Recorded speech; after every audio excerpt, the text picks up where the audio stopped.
Hey everybody, it's Shaman Sister Sin, and you're listening to the Meditations and More podcast brought to you by littleshaman.org. That's me, the Little Shaman. Today I want to talk to you about narcissistic supply. This is a phrase that most people familiar with narcissism in general are familiar with, but I've never specifically addressed it, so I wanted to do that on the show today. You may have noticed that I don't use this phrase all that much. That's because, frankly, I have never really liked it. It doesn't say enough, and to be honest, it's kind of buzzwordy. Yeah, okay, narcissistic supply. But supply of what? What are people supplying to the narcissist? I myself usually use the words energy or attention because those are the things that are actually being supplied. Most of the literature regarding narcissistic supply centers around positive types of attention, such as flattery or admiration. However, those who have actually dealt with pathologically narcissistic people know that any attention given to narcissistic people can and will be used as supply. They will gladly accept negative forms of attention if that's all they can get. Some even seem to prefer this type of attention. They behave in ways that provoke negative reactions from people because it validates their self-hatred and enables them to perpetuate their fantasies of victimhood. You see, I'm a victim because everybody's mean to me. I was right. But what is the point of narcissistic supply? Why do they need it? Pathologically narcissistic people are essentially unable to create, sustain, or regulate feelings of self-worth. Unless other people continuously prove they matter, they don't feel that they do. This is devastating to them. Loss of narcissistic supply can lead to decompensation if it goes on long enough. That means falling apart, collapsing, some people call it. Decompensation can lead to depression, psychosis, or even suicide. That is how important narcissistic supply is. Without other people to create feelings of worth inside the narcissist, they will not have any. This is why negative types of attention often work just as well as positive types. If someone's yelling at you, you exist. If someone hates you, you're important.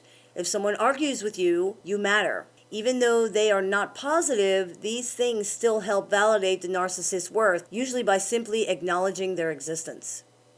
If someone is paying attention to me, I matter, I'm real.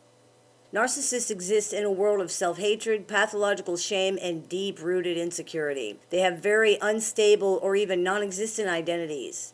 They look to other people to validate them and their self-worth because they're unable to validate these things themselves. Left to their own devices, they feel worthless, useless, and unloved. Narcissists generally have a sadistic superego that abuses them nonstop. They have no way of fighting off this internal onslaught.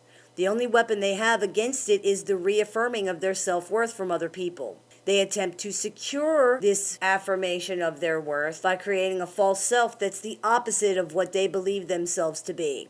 They don't believe anyone will love or even like them if people can see what they really are. So they create a persona that's the opposite. In doing so, they hope to secure the good feelings that they need from other people that they don't believe they can get any other way. So if they believe they're stupid, the false self will come across as smart. If they believe they're weak, the false self will seem strong. If they believe they're a victim, the false self may be a predator, or it may be somebody that helps other people. Whatever is the opposite of the horrible thing they believe themselves to be is the face they're going to show the world. When people buy into that false self, they are validating the narcissist's worth as a person. This creates momentary self-worth. If other people believe the narcissist is a good person, it helps them to believe it. They can then lean on that when their internal abuse becomes overwhelming.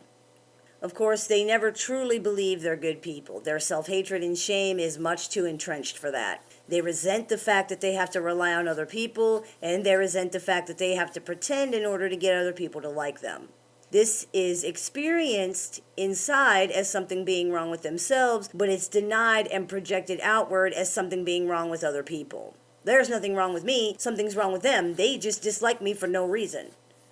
This, even though the other people may have done nothing to actually show that they dislike the narcissistic person. It's all in their head. Partly paranoia that the lie they're living will be seen through, and partly projection of their own self-hatred. The narcissist's fictional structure is very fragile, yet their entire well-being is dependent upon it. The slightest deviation from the script disrupts the fiction and tears holes in it. Pathologically narcissistic people become very distressed when other people don't perform according to the script. If you've ever seen a child playing with Barbie dolls or G.I. Joes or something like that, you'll understand sort of how that works. The child moves the doll, speaks for the doll, creates the doll's personality. The doll is an extension of the child and the child's fantasies. This is similar to how narcissists view other people. When the doll does not fit correctly into the role or the function the child has in mind, the child discards that doll for a different one. The child may become frustrated when the doll doesn't perform as they wish, the same way narcissistic people do when others do not do what the narcissist wants them to. This creates a feeling inside the narcissist that they're not in control, and worse, that their fiction has been seen through. And yes, by the way, I do know that G.I. Joes are not dolls. I'm sorry, they're action figures. I actually had those and Barbies when I was a kid. To the narcissist's way of thinking, when someone is good, they deserve everything they want and they'll get it. If they are not getting everything they want, they must be bad. If people think the narcissist is bad because they're not getting everything they want, that means people think they're bad, then people must be able to see the defective self that the narcissist is trying desperately to deny and hide. Narcissists cannot tolerate imperfection in others or in themselves. That's the point of the false self, to be perfect. Only when you are perfect will you get the needed validation from other people. This is what the narcissist believes. Of course, they can't meet this standard because it's ridiculous, it's unreasonable, nobody's perfect. The people the narcissist surrounds themselves are held to the same standards. Be perfect or be punished. It's important to remember that perfect here doesn't have to mean perfect in general, but it always means perfect for the narcissist. The people around them can have no flaws, make no mistakes, have no needs, and above all, they can never behave in a way that makes the narcissist fear even for 1 second that their defective self will be exposed. And anything that deviates from the script is going to trigger that fear. If it doesn't all go according to plan, then it's all just falling apart. Narcissists idealize other people until that happens. Other people are mirrors that narcissists see themselves reflected back in, and as long as the person has given them no reason to believe the fiction has been exposed, the reflection will be good.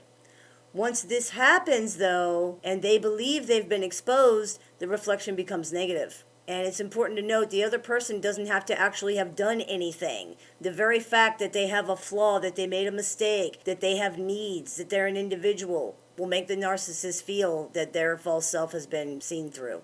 Once that happens, the narcissist believes they'll be abandoned and that their life-sustaining supply will be cut off. They feel that their perfect reflection has betrayed them and tricked them, so they begin to look for other ways to find that supply, either through other people or by changing the dynamic of the relationship. Instead of drawing sustenance and supply through the reflection from this amazing perfect person that loves them, which makes them feel perfect and good, they now draw sustenance from punishing and shaming this awful person who lied and betrayed them, which makes them feel strong, superior, and vindicated. Or perhaps they simply leave the relationship altogether when they find another person who will again be their perfect reflection. For now.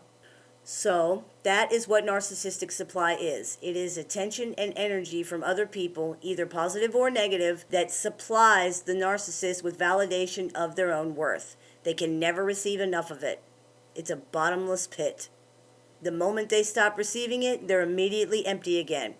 This is why they provoke arguments, why they make up stories, why they twist people's emotions, why they tell lies, why they do everything.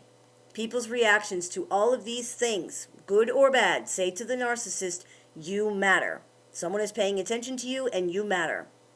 Some people refer to narcissistic supply as an addiction. I personally stop short of that because to say something is an addiction implies that it's not necessary. The fact that you're breathing right now does not mean you are addicted to oxygen.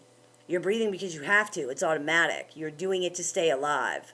So I don't refer to narcissistic supply as an addiction because I don't know that I believe they can live without it. It seems to be considered life and death by a majority of pathologically narcissistic people, and judging by some of the suicide statistics, many of them are literally dying for attention. I hope this clears a few things up for you. As always, I look forward to your comments, questions, and suggestions, so please keep those coming. You've been listening to the Meditations and More podcast brought to you by littleshaman.org. That's me, the Little Shaman. May the Great Spirit bless you and have a wonderful day.